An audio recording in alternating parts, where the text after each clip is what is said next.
Excel PU college Guruvayanakere, ಕರ್ನಾಟಕದ number 1 PU college. Admissions open now.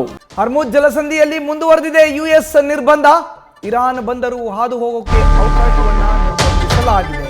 Hormuz ಜಲಸಂಧಿ Israel America ಜಂಟಿಯಾಗಿ Iran ಮೇಲೆ ಮಾಡ್ತಾರಂತ ಯುದ್ಧ, ಕದನ ವಿರಾಮ ಇದು ಕೂಡ ಮಾತುಕತೆ ವಿಫಲ ಆಗಿದೆ. ಈಗ ಇರಾನ್ ಬಂದರನ್ನ ಹಾದು ಹೋಗುವ ಅವಕಾಶಕ್ಕೆ ನಿರ್ಬಂಧವನ್ನು ಹೇರಲಾಗಿದೆ. ನಿನ್ನೆ ಬೆಳಗ್ಗೆಯಿಂದ ಸ್ಥಗಿತಗೊಂಡಿದೆ ಹಡಗುಗಳ ಸಂಚಾರ. ಈ ಮೂಲಕ ಇರಾನ್ ಮೇಲೆ ಹಿಡಿತಕ್ಕೆ ಮುಂದಾಗಿದೆ ಟ್ರಂಪ್ ಪಡೆ. ಆದರೆ ಈಗ ದಾಳಿ ಮಾಡದೆಯೇ ಖಾರ್ಗ್ ಮೇಲೆ ಹಿಡಿತಕ್ಕೆ ಪ್ಲಾನ್ನ ಮಾಡಿಕೊಳ್ಳಲಾಗ್ತಾ ಇದೆ.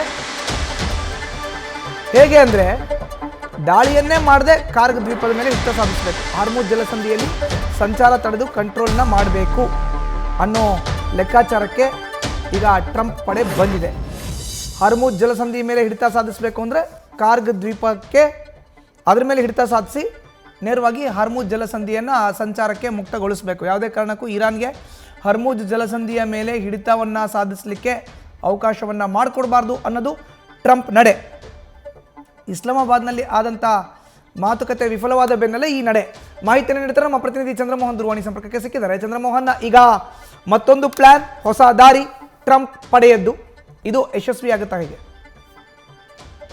ಮಧುಸೂದನ್, ಈಗ ಇದು ಯಶಸ್ವಿ ಆಗುತ್ತಾ ಹೇಗೆ ಅನ್ನೋದನ್ನ ಈಗ ಕಾದು ನೋಡ್ಬೇಕಾಗುತ್ತೆ. ಮುಖ್ಯವಾಗಿ ಮೊನ್ನೆ ಅಮೆರಿಕದ ಅಧ್ಯಕ್ಷ ಡೊನಾಲ್ಡ್ ಟ್ರಂಪ್ ಅವರು ಹರ್ಮುಜ್ ಜಲಸಂಧಿಯನ್ನ ಅಮೆರಿಕ ಕೂಡ ಬ್ಲಾಕ್ ಮಾಡುತ್ತೆ. ವಿಶೇಷವಾಗಿ ಇರಾನ್ ಬಂದರಿಗೆ ಬರುವ ಮತ್ತು ಹೋಗುವ ಹಡಗುಗಳನ್ನ ನಾವು ತಡಿತೇವೆ, ಅವುಗಳನ್ನ ಬ್ಲಾಕ್ ಮಾಡ್ತೇವೆ ಅನ್ನೋ ಒಂದು ಮಾತನ್ನ ಹೇಳಿದ್ರು. ಅದೇ ರೀತಿಯಾಗಿ ಈಗ ನಿನ್ನೆ ರಾತ್ರಿ 7:30ರಿಂದಲೇ ಅಮೆರಿಕದ ಯುದ್ಧ ನೌಕೆಗಳು ಹರ್ಮುಜ್ ಜಲಸಂಧಿಯ ಮೂಲಕ ಇರಾನ್ ಬಂದರಿಗೆ ಹೋಗುವಂತ ಮತ್ತು ಬರುವ ಎಲ್ಲಾ ಹಡಗುಗಳನ್ನು ಕೂಡ ಬ್ಲಾಕ್ ಮಾಡಿದ್ದಾರೆ.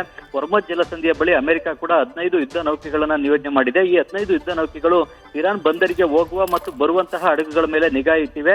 ಯಾವುದೇ ಹಡಗುಗಳು ಕೂಡ ಹರ್ಮುಜ್ ಜಲಸಂಧಿಯ ಮೂಲಕ ಇರಾನ್ ಬಂದರಿಗೆ ಹೋಗದಂತೆ ಮತ್ತು ಬರದಂತೆ ತಡೆಯುವಂತಹ ಕೆಲಸವನ್ನು ಕೂಡ ಮಾಡ್ತಾ ಇದೆ. ಜೊತೆಗೆ ಹರ್ಮುಜ್ ಜಲಸಂಧಿಯ ಬಳಿನಲ್ಲೇ ಅಮೆರಿಕ ಕೂಡ ಏರ್ಕ್ರಾಫ್ಟ್ ಕ್ಯಾರಿಯರ್ಗಳನ್ನು ಕೂಡ ನಿಯೋಜನೆ ಮಾಡಿದೆ. ಈ ಏರ್ಕ್ರಾಫ್ಟ್ ಕ್ಯಾರಿಯರ್ಗಳ ಮೂಲಕ ಹೆಲಿಕಾಪ್ಟರ್ಗಳನ್ನ ನಿಯೋಜನೆ ಮಾಡಿ ಹರ್ಮುಜ್ ಜಲಸಂಧಿಯ ಮೇಲೆ ಈಗ ಅಮೆರಿಕ ಕೂಡ ಕಣ್ಣಿಟ್ಟಿದೆ. ಈಗ ಮುಖ್ಯವಾಗಿ ಅಮೆರಿಕದ ಉದ್ದೇಶ ಇರೋದು ಏನಂತ ಅಂದ್ರೆ, ಇರಾನ್ನ ಆದಾಯದ ಮೂಲ ಅಂತಂದ್ರೆ ಕಚ್ಚಾ ತೈಲ ಮತ್ತು ಗ್ಯಾಸ್ನ ರಫ್ತು. ಈ ಕಚ್ಚಾ ತೈಲದ ರಫ್ತು ಮತ್ತು ಗ್ಯಾಸ್ನ ರಫ್ತು ಆಗದಂತೆ ತಡೆಯುವಂಥದ್ದು, ಈ ಮೂಲಕವಾಗಿ ಇರಾನ್ ದೇಶಕ್ಕೆ ಯಾವುದೇ ಹಣ ಅಥವಾ ಆದಾಯ ಬರದಂತೆ ತಡೆಯುವಂಥದ್ದು. ಇರಾನ್ನ ಸಂಪನ್ಮೂಲ ಮತ್ತು ಆದಾಯವೇ ಇಲ್ಲದಂತಾದ್ರೆ ಇರಾನ್ ದೇಶ ಸಂಪೂರ್ಣವಾಗಿ ಕುಗ್ಗೋಗುತ್ತೆ ಅನ್ನುವ ಲೆಕ್ಕಾಚಾರವನ್ನ ಟ್ರಂಪ್ ಹಾಕಿದ್ದಾರೆ. ಈ ಕಾರಣಕ್ಕಾಗಿನೇ ಈಗ ಈ ಮೊದಲು ಇರಾನ್ ಬ್ಲಾಕ್ ಮಾಡಿದಂತ ಹರ್ಮುಜ್ ಜಲಸಂಧಿಯನ್ನ ಈಗ ಇರಾನ್ ದೇಶಕ್ಕೆ ನಾವು ಬ್ಲಾಕ್ ಮಾಡ್ತೇವೆ ಅಂತ ಹೇಳಿ ಅಮೆರಿಕ ಕೂಡ ಹೋಗಿ ಈಗ 15 ಯುದ್ಧ ನೌಕೆಗಳನ್ನ ನಿಯೋಜನೆಯನ್ನ ಮಾಡಿದೆ, ಡೆಸ್ಟ್ರಾಯರ್ ನೌಕೆಗಳನ್ನ ನಿಯೋಜನೆ ಮಾಡಿದೆ. ಈಗ ಮುಖ್ಯವಾಗಿ ಯಾವುದೇ ದೇಶದ ಹಡಗು ಅಮೆರಿಕದ ಒಪ್ಪಿಗೆಯನ್ನು ಪಡೆದು ಇರಾನ್ ಬಂದರಿಗೆ ಹೋಗ್ಲಿಕ್ಕೆ ಹೋದ್ರೆ ಅಥವಾ ಇರಾನ್ ಬಂದರಿಂದ ಕಚ್ಚಾ ತೈಲವನ್ನು ತೆಗೆದುಕೊಂಡು ಹೋಗ್ಲಿಕ್ಕೆ ಹೊರಟ್ರೆ ಆಗ ಅಂತ ಹಡಗಿನ ಮೇಲೆ ಅಮೆರಿಕ ಕೂಡ ದಾಳಿಯನ್ನು ನಡೆಸಿ ಅದಕ್ಕೆ ಬೆಂಕಿಯನ್ನು ಹಚ್ಚಬಹುದು. ಇದರಿಂದಾಗಿ ಕಚ್ಚಾ ತೈಲದ ಹಡಗು ಒತ್ತಿ ಉರಿಯುವಂತ ಪರಿಸ್ಥಿತಿ ನಿರ್ಮಾಣ ಆಗುತ್ತೆ. ಆದ್ರೆ ಈಗ ಇರಾನ್ ದೇಶದ ರಾಯಭಾರ ಕಚೇರಿಗಳು ಏನ್ ಹೇಳ್ತೇವೆ ಅಂದ್ರೆ, ಈಗಾಗಲೇ ನಾವು ಮುಂದಿನ 3 ತಿಂಗಳಿಗೆ ಬೇಕಾದಷ್ಟು ಕಚ್ಚಾ ತೈಲವನ್ನ ಟ್ಯಾಂಕರ್ಗಳಲ್ಲಿ ತುಂಬಿ ಹಡಗುಗಳಲ್ಲಿ ಸಮುದ್ರದಲ್ಲೇ ಇಟ್ಟಿದ್ದೇವೆ, ಇದನ್ನೆಲ್ಲ ನಿಮ್ಗೆ ತಡೆಯಲಿಕ್ಕೆ ಸಾಧ್ಯ ಆಗುತ್ತಾ? ಖಂಡಿತ ನಿಮ್ ಕೈಲಿ, ನಿಮ್ಮ ಮಿತ್ರ ರಾಷ್ಟ್ರಗಳ ಕೈಲಿ ಇದು ಸಾಧ್ಯವೇ ಆಗೋದಿಲ್ಲ. ಹೀಗಾಗಿ ಮುಂದಿನ 3 ತಿಂಗಳವರೆಗೂ ಕೂಡ ನಾವು ಕಚ್ಚಾ ತೈಲ ರಫ್ತು ಮಾಡ್ಲಿಕ್ಕೆ ಯಾವುದೇ ರೀತಿಯಾಗಿ ತೊಂದರೆ ಆಗೋದಿಲ್ಲ ಅನ್ನೋ ಒಂದು ಮಾತನ್ನ ಇರಾನ್ ಸರ್ಕಾರ ಮತ್ತು ಅಲ್ಲಿನ ಬೇರೆ ಬೇರೆ ಬಲ್ಗೇರಿಯಾ ದೇಶದಲ್ಲಿರ್ತಕ್ಕಂಥ ರಾಯಭಾರ ಕಚೇರಿ ಟ್ವೀಟ್ ಅನ್ನ ಮಾಡಿದೆ. ಈ ಮೂಲಕವಾಗಿ ಅಮೆರಿಕಕ್ಕೆ ಕೌಂಟರ್ ಕೂಡ ಕೊಡ್ತಾ ಇದೆ. ಈಗ ಅಮೆರಿಕದ ರಕ್ಷಣಾ ತಜ್ಞರು ಹೇಳೋ ಪ್ರಕಾರ ಹರ್ಮುಜ್ ಜಲಸಂಧಿಯಲ್ಲಿ ಅಮೆರಿಕ ಸುದೀರ್ಘ ಕಾಲದವರೆಗೂ ಕೂಡ ಈ ರೀತಿ ಯುದ್ಧ ನೌಕೆಗಳನ್ನ ನಿಯೋಜನೆ ಮಾಡಿಕೊಂಡು ಹಡಗುಗಳನ್ನ ತಡೆಯಲಿಕ್ಕೆ ಸಾಧ್ಯವಾಗೋದಿಲ್ಲ.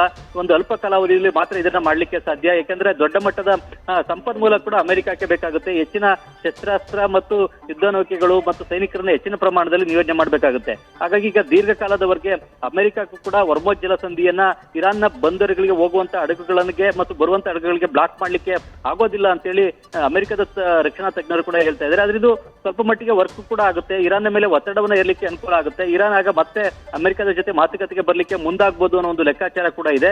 ಜೊತೆಗೆ ಈಗ ಅಮೆರಿಕ ಈ ಮೂಲಕವಾಗಿ ಖಾರ್ಗ್ ದ್ವೀಪದ ಮೇಲೂ ಕೂಡ ಕಣ್ಣಿಟ್ಟಿದೆ. ಖಾರ್ಗ್ ದ್ವೀಪಕ್ಕೆ ಸೈನಿಕರನ್ನು ಒಪ್ಪಿಸಿ ಒಂದು ಭೂ ದಾಳಿಯನ್ನು ನಡೆಸಲಿಕ್ಕೂ ಕೂಡ ಅಮೆರಿಕ ಸಿದ್ಧತೆಯನ್ನ ಮಾಡ್ಕೊಳ್ತಾ ಇದೆ. ಖಾರ್ಗ್ ದ್ವೀಪದ ಮೂಲಕವೇ ಅಮೆರಿಕ ಇರಾನ್ ದೇಶ ಕಚ್ಚಾ ತೈಲವನ್ನು ಉತ್ಪಾದನೆ ಮಾಡಿ ಬೇರೆ ದೇಶಗಳಿಗೆ ಎಕ್ಸ್ಪೋರ್ಟ್ ಮಾಡ್ತಾ ಇತ್ತು. ಹಾಗಾಗಿ ಆ ಖಾರ್ಗ್ ದ್ವೀಪವನ್ನೇ ವಶಪಡಿಸಿಕೊಳ್ಳುವಂತ ನಿಟ್ಟಿನಲ್ಲೂ ಕೂಡ ಒಂದು ಭೂ ದಾಳಿಗೆ ಅಮೆರಿಕ ಈ ಮೂಲಕವಾಗಿ ಸಿದ್ಧತೆಯನ್ನ ಮಾಡ್ಕೊಳ್ತಾ ಇದೆ ಅನ್ನೋ ಒಂದು ಮಾತುಗಳು ಕೂಡ ಕೇಳಿ ಬರ್ತಾ ಇದೆ. ಹಾಗಾಗಿ ಖಾರ್ಗ್ ದ್ವೀಪವನ್ನು ಏನಾದ್ರೂ ಕೂಡ ಅಮೆರಿಕ ವಶಪಡಿಸ್ಕೊಂಡ್ಬಿಟ್ರೆ ಅದು ಇರಾನ್ ದೇಶಕ್ಕೆ ದೊಡ್ಡ ಹೊಡೆತ ಕೊಡುತ್ತೆ. ಯಾಕಂತಂದ್ರೆ ಖಾರ್ಗ್ ದ್ವೀಪವೇ ಇರಾನ್ನ ಪಾಲಿಗೆ ಚಿನ್ನದ ಮೊಟ್ಟೆ ಇಡುವಂತ ಕೋಳಿ ಇದ್ದಂತೆ. ಹಾಗಾಗಿ ಆ ಒಂದು ದ್ವೀಪವನ್ನೇ ವಶಪಡಿಸ್ಕೊಂಡ್ಬಿಟ್ರೆ ಇರಾನ್ಗೆ ಆದಾಯದ ಮೂಲವೇ ಸಂಪೂರ್ಣವಾಗಿ ನಿಂತೋದಂತಾಗುತ್ತೆ. ಅಲ್ಲಿ ಅಲ್ಲಿ ಕಚ್ಚಾ ತೈಲವನ್ನು ಉತ್ಪಾದನೆ ಮಾಡ್ಲಿಕ್ಕಾಗ್ಲಿ, ರಫ್ತು ಮಾಡ್ಲಿಕ್ಕಾಗ್ಲಿ ಇರಾನ್ ದೇಶಕ್ಕೆ ಸಾಧ್ಯವಾಗೋದಿಲ್ಲ. ಹಾಗಾಗಿ ಕಾರ್ಗ್ ದ್ವೀಪದ ಮೇಲೂ ಕೂಡ ಈಗ ಅಮೆರಿಕ ಕಣ್ಣನ್ನ ಇಟ್ಟು ಅದನ್ನ ವಶಪಡಿಸಿಕೊಳ್ಳಿಕ್ಕೆ ಸಾಧ್ಯವಾ ಹೇಗೆ ಅನ್ನೋದನ್ನ ಕೂಡ ಈಗ ಗಂಭೀರವಾಗಿನೇ ಪರಿಶೀಲನೆಯನ್ನ ನಡೆಸ್ತಾ ಇದೆ. ಮಧುಸೂದನ್, ಧನ್ಯವಾದ ಚಂದ್ರಮೋಹನ್ ನಿಮ್ಮ ಮಾಹಿತಿಗೆ.